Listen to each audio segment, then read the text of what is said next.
Тэрээр энэ зүүн савингийн биетийн жинхэнэ мөн чанарт эргэлзэж эхлэв. Энэ биет яг юу юм бол? Хараалуу, эсвэл азуу, биед өөрийгөө аль нь ч биш гэж мэдэгдэв. Энэ нь нэрээдүйн хязгааргүй боломжуудыг харж, тухайн нөхцөл байдалд хамгийн төхөөрөмжтэй, хамгийн их хашиг авчрах замыг сонгож чаддаг ажээ. Товчондоо тэрхүү биед магадлалыг өдөртөж чаддаг гэсэн үг үү? Гэвч Кенигч төрийн шин чанараас ирсэн тухайн системийг мэдэгдэж нэбусад ирв. Тэрхүү чадварыг нь магадлал гэдэг байлаа. Квинт тохиолдсон зүйлийг хараал биш байсныг мэдсэн Хигемона өөрийгөө хамгийн том тэнэг мэтэр мэдрэв. Түүнийг өөрийн тэнэг алдаанаас болж бухимдаж явах зур Небула баярлан багтжээлаа. Хигемона энэ дүрийг хараагдсан биед гэж тодорхойлогдсон туйлын идэвхтэй байсан тул юу болоод байгааг ойлгосонгүй. Тэрээр дүрийн таж барыг өөрчилсөн хэмээн Небулаг буруутгав. Гэвч Небула өрсөлдөгчтэй хандан тэднийг энэ ертөнцид ирэхээс ч өмнө түүний тайлбар ийм л байсныг сануулв. Тэгвэл Небула түүнийг төрийн шин чанартай хэрхэн мэдсэн бэ гэх асуулт гарч ирнэ. Үнэн дээр Небулч бас анханасаа мэдээгүй байжээ. Тэр ч бас үнийг гайзавлан дууддаг хараас гэж боджээ. Гэвч дараа нь Небула нэгэн зүйлийг анзаарчээ. Кинт тохиолдсон тоо томшгүй олон азгүй явдлууд нь үнэн дээр хүмүүсийн түүнийг хөнөг гэсэн орчлого байсан юм. Ариун цэврийн өрөөний шал цөмөрх үед тэрээр энэ нарийн ширийн зүйлийг ухаарчээ. Өчир нь охиныг орж ирэхээс өмнө ахлах шивгчин шарны банзыг эвцэн байж таарав. Гэсэн ч хотголох эсвэл андараа бодол хаюултай нөхцөл байдлаас ч охин зүгээр исэн мэнд мултарч чаддаг. Яг тэр мөчөд Небула эцэст нь нэг зүйлийг ойлгожээ. Кенни доторх зүйл бол хамгийн аимшигт азгүйдрийн хараал биш. Харин зөв ашиглавал асар их аз авчрах магадaltaй төрийн шин чанар байлаа. Небула сонголтондоо аз таарсан ч Хигемона өөрийгөө хараахан ялгадаагүй гэж үзв. Түүний дүр болгочун хараахан ялгадаагүй хэвээр байв. Автомашин цайзын эзэн ирэх үед нөхцөл байдал түүний таж тэргв. Цайзын эзэн бүгдийг зогсохыг тушаав. Эзэн өөрөө эргэж ирсэн тул гэр бүлийнхэн тулаанаа зогсоох шаардлагатай болов. Энэ бүх эмх замбраагүй байдлыг эзэслэхийн тулд эзэн залхамжлагчаа сонгохоор болов. Хигемония цайзын эзэн жүнийг өөрийн залхамжлагчаар сонгоно гэдэгт бүрэн идэвхтэй байлаа. Учир нь эцэг. Хүү хоёр ижиг төстэй ус төрийн үзэл бодолтой тул Квин маш цар талтай болжээ. Гэвч Небула өрсөлдөгчийнхөө энэ бодолтой огт санал нийлсэнгүй. Эцэст нь үнэн юм үчирээ. Цайзын эзэн өрх шалхан мөргөлдөөнийг зогсоож дараагийн залхамжлагчийн газар дээр нь зарсахаар шийдэв. Гэвч түүнийг шийдвэрээ гаргахаас өмнө Квингийн энгийн асуулт асуухыг хүсв. Та яагаад миний амьдралын туршид намайг хөнөөх гэж хавцаараа оролдож ирсэн бэ? Энэ нь цайзын эзнийг гайхшруулв. Тэрээр ийм нөхцөл байдалтай тулгархад бэлэн байсан мэт харагдавч. Үзэгчд болон жүн түүний зэрэгтэй буруу талыг сонсоод цэцэрдэв. Эзэн үнийг үгүйсгээгүй бөгөөд охиныг үнийг хизэнээс мэдсэнийг лалав. Охин үнийг аш эртнээс мэддэг байснаа хэлв. Зүгээр энэ тухай бодохгүй байхаар шийдэж үр томсордог байжээ. Тэрээр үнд хизээч итгэхийг хүсээгүй юм. Үнэн дээр түүнийг хөнөөх гэж оролцсон шалтгаан ахныг төрүүлэх явцад ээж нь нас барсантай холбоотой байв. Мөн эцэг нь түүний нэрийг хараагдсан гэх өөрийн зохиосоход хуурмагаар санаатаагаар бүзэрчнийг охин мэдж байлаа. Эцэг нь эцэст нь өөрийн буруугаа хүлээв. Түүний эхнэрийн бие төрөхөд хэтэрхийсэл байсан тул тэрээр нас барсан аж. Тэр эмэгтэй түүний хувьд маш онцгой нэгэн байсан бөгөөд түүнийг алдах нь насэр их зовлон шаналл атчихжээ. Тэр мөчид түүний толгойд орж ирсэн цорын ганцыг нь хараал байр. Эцэг нь Квиний эврийг түүний их Риогийн өхөд төрүүлсэн хараал гэж итгэхийг хэлээд үзжээ. Цайзын эзний сод хизээч дуусшгүй. Хэцүү өдрүүдээр дүүрэн байсан бөгөөд хэн эзний цорын ганц нандин зүйлийг булан асан мэт санагджээ. Хүлээл тэцэлж Квин эцэгтэй эцсийн шийдвэрээ гаргах боломжийг олох. Гэвч хөөж үнэн шууд яриарын тасалж эцгээ гин буруугийн мэдрэмжтэй хүчөвдөн өөрийнх нь оронд Квинийг сонгох гэж байгаа эсхийг асуув. Эцэг нь санаа зовсон хүүгээ тайвшруулв. Тэрээр ядаж төлсөн шийдвэрээ зөвхөн автомашин цайзын сайн сайхны төлөө гаргах болно гэв. Энэ бол бүрхтэн гар хөл болох түүний хувийн хүсэл зоригоороо гаргаж чадах хамгийн сүүлчийн шийдвэр байлаа. Цайзын эзэн сонголтоо хэлхийн өмнө гүнзгий амьсгаа авав. Энэ үед бүрхтийн нэг болох Хигемона нөхцөл байдлыг өөрт нь ашигтайгаар эргүүлэхийг гуйн өөрийн мэдих бүрхтэд залбирч эхлэв. Небулад энэ нь маш хачирхалтай санагдав. Хигемона өөрөө бурхан атлаа өөр бүрхтэд залбирах нь ямар ч нэмэргүй байлаа. Энэ зөвөр Квиний төрийн шин чанар илэрв. Тэрхүү чадвар нь эзний уруулын хөдөлгөөнийг унснаар Квинийг автомашин цайзын дараагийн эзэн болно гэдгийг мэдв. Квин үүнд тэнч баяртай байсангүй. Учир нь эцэг нь түүнийг зөвхөнгийн буруугийн мэдрэмжнээсээ болж сонгож байгааг мэдж байлаа. Түүнийг үүнийг хараагүй байсан ч Квин сонгогдвол эцэг нь өрөөцөндөө охиндоо суудлаа өглөө. Гэвч яриа утгагүй тарах байв. Жүнч энэ цаг яриг улам дэвших нь тодорхой байлаа. Энэ нь Квинийг өөртөө эргэлзэхэд хүргэж өөрийн чадвараар биш зөвхөн азар сонгогдсон гэж бодоход хүрэх байв. Тиймээс автомашин цайзын дөрвөн гэр бүл түүнийг дагахаас татгалзах болно. Түүний авах цайзын эзэн суудал хүртэл аюул дарах байлаа. Үнийг санаж тэрээр эцгийнхээ залхамжлагчаар сонгохыг хүсэхгүй байгаагаа өөрийн ч төрийн шин чанартай хэлв. Тэрээр энэ суудлыг өөрийн хүчээр олж авахыг хүсв. Ийм эцэг нь түүнийг дараагийн эзнээр томилхоос өмнө тэрээр яриаг тасалж автомашин цайзын эзэн болох хүсэлтэй байгаагаа тохиолов. Түүний энэ хүү идэвхтэй мэдэгдэл бүх хүмүүсийг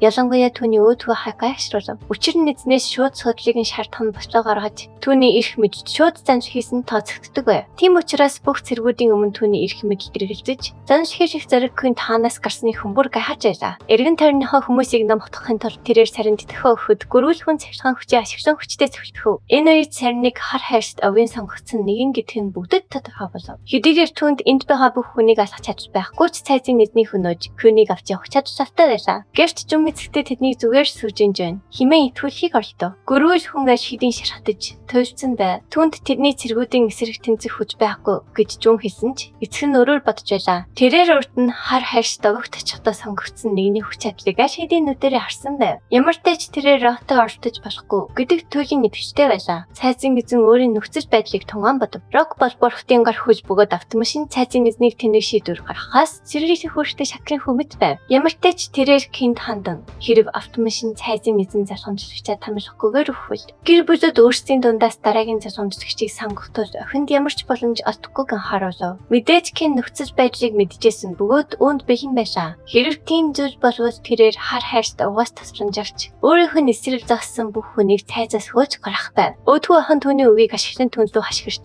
түүнийг муу санаатай хогшаар гэж дуудав. Энэ үед автомашин цайзын эзэн юу хийх ёстойгоо ойлгов. Тэрээр ураг шалхан өөрийн суудлыг күн далбангасаар шилжүүлв. Хүлээжсэнчлэн өөдгөө хан бүрэн ялагдаж хөл дээрээч загсаж чадчихгүй сөхрөн унлаа. Хэд хоногийн дараа автомашин цайзурд өмнөхөөсөө илүү хөл хөдөлгөөнтэй болж орон нутгийн эгийн засаг нь хорцтой өсөв. Хүн бүр үүний залхамжлалын төлөөх тэмцлийн аж галаа гэж үзэж байлаа. Эдийн засгийн өөрчлөлт болон боломжит төсөлт нь урьд хажид байгаагүй өндөр түвшинд хүрч улам бүр энэ газар дээрх хоцтайчдын тоо нэмэгдэжээ. Янз бүрийн арстан болон амьдралын өөр түвшний хүмүүс бүгд ирж байна. Автоматжуулалтын цайзын өсөлтийг хараад чухал дөрвөн гэр бүл чимээгүй байв. Энэ нь тэд шинэ лортын эрс шийдмэг алхмуудын эсрэг басгүй байгааг тодорхой харуулж байна. Гайх зүйлгүй зүүн энэ шинэ лортын авч ирсэн эрэг өөрчлөлтийн талаар хатаатай цоо яриг сонсч байв. Тэрээр ялагдсан өөдгөө ах тул үүнийг гिचиж чаддаггүй. Шнөр цайзаас нууцаар цотхоор шийдэжээ. Тэр гэрээ орхиж өөр хаан ихтэй нөлөө хүч чадлаа зузаат хаад сүр дуулжантай эргэж ирэхээр төлөвлөнө. Түүнийг явах гэж байтал сарин гарч ирэн зогтлтыг нь таслав. Тэд хэсэг маргалцсны дараа жүнгийн хөцөг чигээ бусдад хийж халбгүй тол замаагүй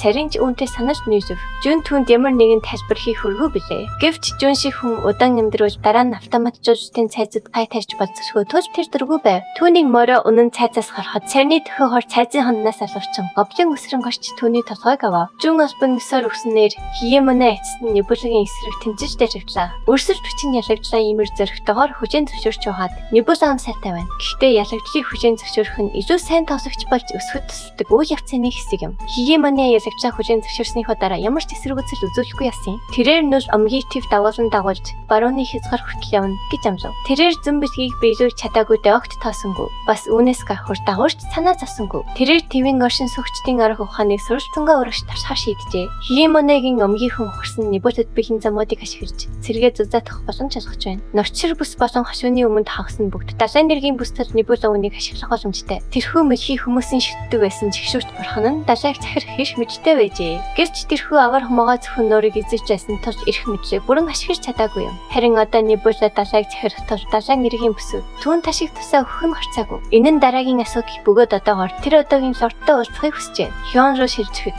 охин ундаад нэгэн зүудний ертөнцид орж эхлэв. Тэрээр нүдэ нэмэрцээ урдан зогсож буй нүмертэй ноосрог нэгнийг харав. Энэ бол хөвг шавж бурхан гэдгийг тэр удалгүй ухаарав. Охин шууд өвдөг сөхрөө мөргөж хөвг шавж бурханы үдийг хүртэл үзүүлсэн төсөлмж өгөөмөр сэтгэл талархав. Тэрээр өөрийгөө зүгээр ш нэвхэн тул бүхнийг чадагч бурханд ямар ч үн цэнгүү гэж бодно. Тиймээс түүний үзүүлсэн тушинжийг хэрхэн хариулахаа мэдэхгүй байлаа. Нибулагийн алхан дээрээ төмөр хавтан гаргаж ирсэн нь хоцтайчдын ярьжаанд хэрэгждэг метал байв. Тэрээр өөрийнхөө богино бодлыг хүлээн зөвшөөрч бүхнийг чадагчийн хэлэх гэсэн санааг ойлгоогүйдээ хүрцэл сачив. Магадгүй тэрээр бурхан өөрөөс нь мөнгө нэгж гин гэж бодсон байх. Гэвч ардаас нь сарин гинт гарч ирж түүнийг зөчөө. Тэр түүнийг энд яаж ирсэн гайхаж асуулт асууж амжихаас өмнө зүүдэн замхарам бодит байдалтай ирэх юм билээ. Түүний харсан зүйл зүгээр нэг зүйл биш байсныг ихэр мэдж байсан ч хөвг шавж бурхан юу хэлэх гэснийг ойлгосонгүй. Түүнд тэр төмөр хавтан гүзэлсэн болохоор магадгүй үүнтэй холбоотой байх гэж таамаглав. Тэр хавтан ямар утгатай тунгаан бодож байтал цах дээр хин нэгэн торгоны чанарыг гайхаа ярихыг сонсов. Нэгэн гүрвэл хүн торог зарах бөгөөд хожтон авахчийн амьдралдаа ийм нарийн хийцтэй эд зүйл харж байгаагүй аж.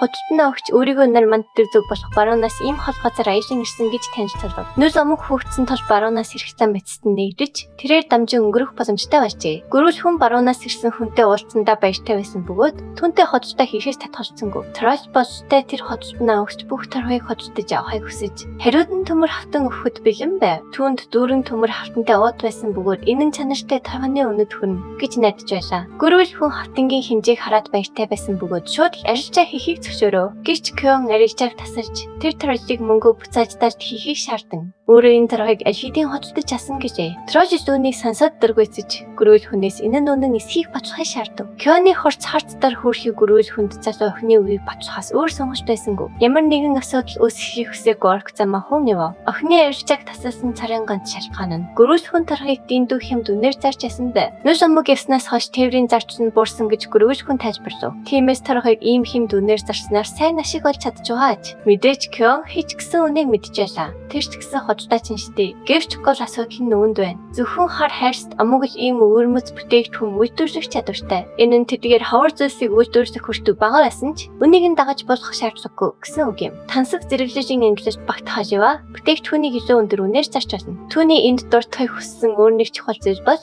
нөгөө троллийн барьж ясан төмөр хавтан байв. Охин жинзүүрийн нэг талд өөрийн төмөр хавтанг, нөгөө талд нь троллийн хавтанг тавь. Жингэнд харьцуулж үзвэл орк тэдэнд чанар муутай төмөр хавтан өгөх гэж ясан нь тодорхой болов. Энэ нь нөгөө төмөр хавтантай харьцуулахад маш хөнгөн байлаа. Охин Алива хилцлийг дуусгахаас өмнө төмөр хавтангийн жин гүргэж шалгаж яхахыг түүнд санаалав. Яг тэр мөчид Рок өөрийн төмөр хавтангаа барьсаар тэнд хүрчирв. Түүнд тэр жинзүүр таалагдсан тул өөрийн төмөр хавтанг бас жинзүүлэхийг хүсжээ. Охин түүнийг гартаа амгцаа энэ төмөр хавтан бусдасаа огт өөр болохыг харав. Рок энэ хавтанг эртний төрөөс олдсон олдврыг хайрлаж хийсэн гэж тайлбарлав. Энэ нь чанартай боловч хайрлуулахад хэтэрхий хатуу тул дарагчид бүгд бөөж гисэн гэж. Тиймээс тэрээр автоматжуулалтын сайд энэ төмрийг хайрлуулж зэвсэн хийж чадах гэж найдан нэмэрчээ. Яг тэр мөчид Кён хөх шавж бурхны юу хэлэх гээд байсныг ойлгов. Бурхан түүнийг зэсэн үйлдвэрлүүлэхийг хүссэн нь гарцаагүй байлаа. Мэдээж тэрээр автоматжуулалтын цай зүүнийг хийж чадна гэдгийг бахар халтайгаар батлав. Гэвч тэр удахгүй баг зэрэг эвгүй байдлаар холстой. Түүний энэхүү хайрлуулах ажлыг даалгасан дархан нь зарим нэг бэрхшээлийг тооцоор буцаж ирэв. Хиндэ тэр залуу ажлыг хийж чадна. Гэдэгтээ бүрэн идэвхтэй байсан тул Кён зөвшөөрсөн юм. Гэвч одоо дархан шинжэн хамаг хүчээрээ ажиллаад ивдэв. Ганцхан жадны өзөр хийж чадсанаа дуулав. Төмрийг юунд оруулахад ихчлэн 10 удаа тавтдаг бол үүн дээр дор хаяж 30-40 удаа тавтах шаардлагатай болжээ. Тийм ч учраас тэрээр энэ ажлыг удаа хугацаагаар хийж чадахгүй байгаач. Хэрв тэр донд нь төр амс хөвөлзөө хурчих учраас шаардлагатайгаас илүү их нөөц зарцуулахад хүрнэ. Түүнчлэн зөвхөн энэ металлыг хайрлуулахын тулд бүхэл бүтэн багийг саргам гэдэг огт өөр хэрэг юм. Эцэст нь Кён сэтгэл дундуур дархныг явуулав. Дархан өөрийнх нь хэрэгс хэвтэрсэн ажлаас саландаа баяртай байсан ч Кён Рок хавсагчид өгсөн амжилтаа яаж биелүүлэхээ мэдгүй мохортож байлаа. Тэр үед тэрээр ажлыг ихтэйгээр хүлээж авсан бөгөөд одоо үүнээсээ нэцүүл хэрэгцээгүй хамтрагч шиг харагдах байв. Гэвч сарин Рокийг үүнд автхан ч гомдохгүй гэдэгт итгэвчтэй байлаа. Эцсийн эцэс тэр бол энтхийн хамгийн өгөөмөр хүмүүсийн нэг юм. Тэрээр түүнийг ажилдаа бүтлгөөцөнд нь сэтгэлээр онох зүйл юу ч хийхгүй нэгэн билээ. Сарны зүв байж болох ч Кён ийм байдлаар нэр хүндээ албахыг хүссэнгүй. Эцэст нь тэрээр эцсийн арга хэрэглэхээ шийджээ. Тэрээр өөрөө батлах ёстой зүйл байгаа тул сарныг дагаж явахыг хүсв. Тэд харанхуй коридорт орж ясаар тэр хаваар хэрэн хэсчгүй шаврын мангастай таардаг. Эдгээр амтд өөрийн гэсэн эрх чөлөөт хүсэл зоригтой тул автоматжуулалтын цайзын хинч шивэнийхэн тэдний дураараа захирч чадна. Гэвч энэ шавар хүүхдэнүүд энэ удаагийн айчлалын гол зүйл биш юм. Тэрээр эцэст нь хаалгыг нээж саринд цаана юу байгааг харуулв. Тэнд хүрхрээний хүчээр эргэж буй усан хүрт байхажээ. Сарин ийм хачирхалтай төхөөрөмжийг амьдралтаа анх удаа харж байгаа нь юм. Энэ хүрхрээ бол автоматжуулалтын шивэний усны нөөц газар үлээ. Газар энэ дотоод ордонд байршдаг тул дайснууд усыг нь булан авах ямар ч боломжгүй. Энд анхаарах чухал зүйл бол хүрхрээний доор хүрт бөгөөд энэ нь тасарчдгүй асар их хүч харгадаг төхөөрөмж юм. Кёнийн хүчийг ашиглан төмөр хавтан хайрлуулаад зөксөхгүй. Эрчим хүчний их өсвөрийг хурж үйж автоматжуулалтын шивээ бүхэлд нь шин шивийг хүсэж байна. Үүний тулд тэр сарны тасламжийг хүссэн бөгөөд залууч дуртай таслахаар болов. Хэдэн өдрийн дараа Кён өмнөхөөсөө илүү их эрчим хүч үйлдвэрлэх чадвартай. Шинжилсэн усан хүртний шин зэрэг төсвөлтөөр ажиллаж эхэлжээ. Тэд нэмж хүч гаргахын тулд хүрхрээний өндрийг нэмэгдүүлж илүү олон хүч суурьлуулсан байна. Тэрээр шин зэргийн талаар зээлийн санаа бодлыг сонсохоор хандлаа. Гай халтай нь биш боловч тэрээр шин загварыг сайшааж усны урсгал хангалттай байгаа тул бүх хүртийг эргүүлж чадна гэдэгтэр идэвхтэй байна. Гэхдээ энэ шин загварыг ажиж хэрэг болгож барихад асар их ажил хүч шаарддаг бөгөөд их хэмжээний төсөв хэрэгтэй болно. Эцсийн эцэст тэд энэ хавьд ордоггүй бат бүх модыг гаднаас их хэмжээгээр импортлох шаардлагатай болох юм. Кен мөнгөтэй холбоотой асуудалд огтхон ч санаа зовхгүй байв. Гэрч мөнгө нь хангалттай байлаач зээж түүнийг асуудалд өөр өнцгөөс хандаасаа гэж хүсэж байна. Хамгийн гол асуудал бол энэ бүх зардлыг үнэхээр өөр ашигтай болгож чадах үгүй юу гэдэгт байгаа. Кёний шивэн төвбэр суур хэдийн сар байгаа бөгөөд их хэмжээний хөрөнгийг үр дүнгүй зарцуулах нь маш их шүмжлэж дагуулах болно. Хэдэн өдрийн дараа Кён ганцаараа сууж шин санаа уртуулан тархиаг ашиглаж байв. Тэр бүхийс өөртөө зориулж ирээдүг зөвнөх хэр магадлалын чөтгөрийн шин чанараа дуудлаа. Чөтгөрийн шин чанар нь өөрийг нь зөвөнхийн хүчгүй гэдгийг тодорхой хэлв. Тэр ирээдүг харж юу болохыг өөрчлөн таварч чадахгүй юм. Тэр зөвхөн одоо байгаа цаг хугацааг өдөртөж гэж магадгүй өөрт ашигтайгаар эргүүлж чадна. Энгийнээр хэлбэл тэр ирээдүйн киног үздэггүй гэсэн үг. Харин тэр кино явж байх зур Queen ашигтай үр дүнг гаргахын тулд тухайн хэсгийг нь засварчдаг байна. Гэсэн ч Queen шин усан хүрдний загвар нь хэрхэн ажиллахыг тайлбарлаж өг. Тэгээд энэ нь бүтэлтэй болох уу гэж асуухад ч төрийн шин чанар хариулахаас татгалзлаа. Учир нь тэр ирээдүйг харж чадахгүй гэдгээ хэдийн тодорхой хэлсэн бизээ. Гэхдээ энэ санаанд ажгүй. Сайн санаа гэдгийг тэр хүсэн зөвшөөрөв. Эцэст нь Queen шийдвэрээ гаргалаа. Тэрээр санаагаа ажил хэрэг болгож бодит байдал дээр бүтээхээ шийдэв. Ингээд барилгын ажил эхэллээ. Барилгын ажлын явцад тооцоолоогүй олон бэрхшээлтэй тулгарч хэд хэдэн том асаж харсан нь ойлгомжтой. Тэд зөв материалыг цуглуулах явцдаа нэг удаа залилуулсан бөгөөд хамгийн хэцүү туршилт аштааны үе шат байжаа. Олон удаагийн бүтлгүүтлийн улмаас тэд барьсан бүх зүйлээ нураад хинээс нэшрэхээс өөр аргагүй хүрч байв. Энэ нь хөрөнгө мөнгөний шавхад зогсохгүй маш их цаг хугацаа гарсан юм. Үүнээс гадна ажилчдын хонцлол өсөж одоо байгаа ач тохирчин нь олон асуудал тарж байв. Гэвч гинт ирдүг шаардыг сонсох төвчээр байсангүй. Тэрээр цэнхэр шавжин борхонд амлаж тгсэн тул ямар ч үнээр хамаагүй амлалтаа биелүүлэх болно. Түүний говьшгүй шийдвэр амлалтаа биелүүлэх гэсэн хүсэл ирмэлцлийн дор ард түмэнд нь олон бэрхшээлийг үл харгалзсан тушаалыг дахаас өөр сонголт байсангүй. Нибужа хүртэл түүнийг ийм нухацтай хандж байгаад гайхаж байв. Тэрээр түүнд 4 хүрт барихыг даалгаснаа ч санахгүй байлаа. Ийм зүйл байх нь аргагүй зэ. Хүн төрөлхтөн нь илүү зорилгоч чиглэлтэй бөгөөд өөрсдийн зорилгоо биелүүлэхийн тулд амьдралаа зориулдаг. Тэнтэй харьцуулахад гөрөөс хүмүүс нэлээд мөнхөд бөгөөд уян хатан бүсэдэг. Ямар ч тачгийн цэнхэр шавжин бурхныг дурдсан барилгын ажлыг үргэлжлүүлэхэд тус болжээ. Автоматжуулалтын шивэний бүсэд гэр бүлүүд төдийлөн эсэргүүцэхгүй байв. Учир нь тэд худалдаа 8-аар амьдардаг тул барилгын ажлаас ирэх олон талын үр шимийг хүртэж байлаа. Учир нь барилгын ажилчид барьж бараа бүтээгдэхүүний эргэлт хэсэг тусам худалдааны дүүргийн хэмжээ дэлж улмаар худалдаа эрхлэгч гэр бүлүүдэд ашигтай болжээ. 4 өсөн хүрт барих замнаж тийнч дартан байсангүй. Гэвч Кенни зүтгэл тустай тэмцэл нь инфо төхөөрөмжийг бодитоор бүтээхэд хүргэсэн юм. Энэ нь энэ дэлхий дээрх хамгийн дэвшилтэд бүтцийн оргиж болох ёстой байв. Энэ бол автоматжуулалтын шивэн төрсэн царийн ганц хосгүй бүтээл байлаа. Нээштийн өдөр Кем болон бүсэд хүмүүс хүрднүүд эргэж хэвших хамтдаа ажиглан зогсов. 4 өсөн хүрдний шинэ бүтээл эцэст нь үр дүнгээ өглөө. Ки хүссэн үр дүндээ хүрэхийн тулд нэрийг нь ашигласандаа шавжин бурхнаас уучлалт гуйж төгс хүчит түүнийг ууж өсвөлээр уучиж санааг нь ойлгох гэж найдаж байв. Энэ ташрамд хэлэхэд нибужад төмөрлөг боловсруулах чадвар 2 дугаар түвшинд хүрч агсан тухай мэдээлэл. Энэ нь түүний соёл иргэншил өндөр зэрэгчлийн төмөр үйлдвэрлэх замыг засаж өгсөн юм. Нибужагийн соёл иргэншил төмөр эзлэж хийхдээ давуу талтай болоод зогсох. Эзэстраар дамжуулсан химоны түүнийг оролцохыг оролцсон байна. Эндээс нэг асуулт гарч ирнэ. Энэ хүйсийн дүр тоолдог тоглогч үнэхээр хигемона шиг хүчрхэр тоглогчийг төсвөж чадах хэмжээний хүчтэй гэж үү? Олон таван үггүйгээр Нибужа түүнээс энэ уулзалтын зорилгыг нь асуув. Өнөөх хинэн сэрсэн могоо тэхэн нэг удаа ялтам. Энэрэнгүүдээр эсгэж өөрийн нөхцөлөө танилцуулна. Зөвхөн Нибужа зөвшөөрсөн тохиолдолд түүний цэргүүд амьд өвдгөхөж гэтэл манай хүн ямар ч хариу өгөхгүй шууд нүүрэн дээр дуудахыг таслав. Үнэхээр заримыг алхан байлаа. Түүний юу хийж байгааг таних маш хүсэж байгаа ч тэр чадахгүй. Хой дэрэг бол маш хүйтэн газар тул түүний шавчнууд тийшээ нүүдлэхэд хэцүү бөгөөд өөрөө шууд явчих боломжгүй юм. Тэрээр автоматдсан цайзыг хамгаалж үзэх ёстой. Нөгөөтэйгөр эзэрч мөн адил нөхцөл байдал байв. Тэр эмэгтэй түүний тасаар төдийлэн сайн мэдгүй. Энэ нь яагаад автоматдсан цайзын ойрцоо ижбүүд хэрэг хэсчээснийг тайлбарсан. Тоглож байгаа юм биш үү? Энэ эльфүүдийн бурхан нь үнэндээ эрэгтэй хүн юм. Нибужа энэ хүний зорилгыг олж мэдэж чадаагүй тос ирчвээ мөргөлдөнд бэлтгэжтэй байхаар шийдэв. Автоматдсан цайзын эзэн эльфүүдийн төлөөлөгчтэй уулзж байна. Эльфийн төлөөлөгч өөрийгөө хотдооны холбооны удирдагч Йона гэж танилцуулав. Цайзын эзэн түүнийг өөрийгөө танилцуулах шаардлагагүй гэж үзв. Учир нь түүний хүн бүр мэддэг аж. Тэрээр түүнийг өчигдөр хотдоо хийхээр ирсэн эльфүүдийн тасаар ярилцахаар ирсэн гэдэгт итгэвчтэй байна. Үнэн дээр тэр түүнийг ирнэ гэдгийг урьдчилан тааварч байжээ. Тийм учраас тэрээр түүнд зориулж урьдчилан бэлдсэн байв. Хайрцгийг нээхэд дотор нэгэн болор байлаа. Цайзын эзэн үнийг эртний туурайс орсон гэж хэлв. Тэрээр түүнийг энэхүү дараахан бэлгийн хүлээн авч гаргасан алдааг нь өнгөрөөнө гэж найдаж байна. Жоно бэлгийн үнэ цэнийг хүлээн зөвшөөрөв. Гэвч тэрээр нүүрэн дээр нь шууд татгалзаж нэр төрөө тийм амархан хоцдоггүй гэдгийг тодорхой илэрхийлв. Леона үнд чөлөөг авахар хурдан доош тангойж тэр дахиад юу хүсэж байгааг нь шуудхан асуув. Кян дотроо ичгүүд яагаад гинт автоматдсан цайстай худалдаа хийхийг хүснэг ойлгохыг хичээх бөгөөд тэд хойд эргээс үр дүн хизээч харж байгаагүй. Түр тэдэнд л анхаарсан хандуулсан. Бүх зүйлийг маш тодорхой болгов. Хэрв тэд түүний итгэлийг олж авахыг хүсэж байвал авилгыг өгөхийн оронд хоолыг даах ёстой. Мөн тэрээр тэдний хэтрүүлэх хэрэггүй гэж үзэж байна. Хэрв харилцаагаа үнэхээр сайжруулах хүсэж байвал хүүх шавжин бурхныг дүрсэлсэн эдгээр хүүхдэйг хөдөлтөж авахыг санал болгов. Гэвч эльфүүд бүжиглэгч сүүдрийн бурханд аль хэдийн сэсвэрдэг тул ийм хөдөлтөн өөст хийхээс татгалзав. Гэвч түүний бодлоор нэгээс олон бурханд итгэх нь тэдэнд ямар ч хор хөнөөлгүй билээ. Энэ явдлаас хойш хэд хоног өнгөрөв. Цайзад царин эльфүүдтэй холбоотой мэдээд бол хар контой уулзахаар ирэв. Эльфүүдийн удирдагч Кионгийг эльфүүдийн шашныг өөрчлөхийг шаардсанаар шашныг нь дарамжилсан хэмээн нууцлах тухайг шаардж байна. Мэдээж энэ нь Кингийн өөрийг маш их хүргэв. Тэтгэр залуус бол зүгээр инээмшүүллийн цаана ногцсон үзвшинтэй могоонууд юм. Тэрээр энэ бүхнийг ихтөөснийхэн төлөө тэднээс хариуцлага нь ихээр шийдэв. Автоматичсан цайзан эзэн дэглэг өгөхийг орцсон хүмүүс бол тэд өөрсдөө байсан. Цанхоор ширтэж буй сарингийн үргэлжсэн борооны ужралд тэдний ээж дахин нэрнэ гэдэгт итгэвчтэй байна. Гэвч Кон ямар ч тохиолдолд тэдэнтэй уулзахаас татгалзав. Энэ мөчид тэрээр эльфүүдийн юу хийх гэж байгааг сайн мэдчихсэн тул удахгүй болохтай нь битгий тушаав. Хэдэн өдөр өнгөрч тэнгэр цэлмэлээ.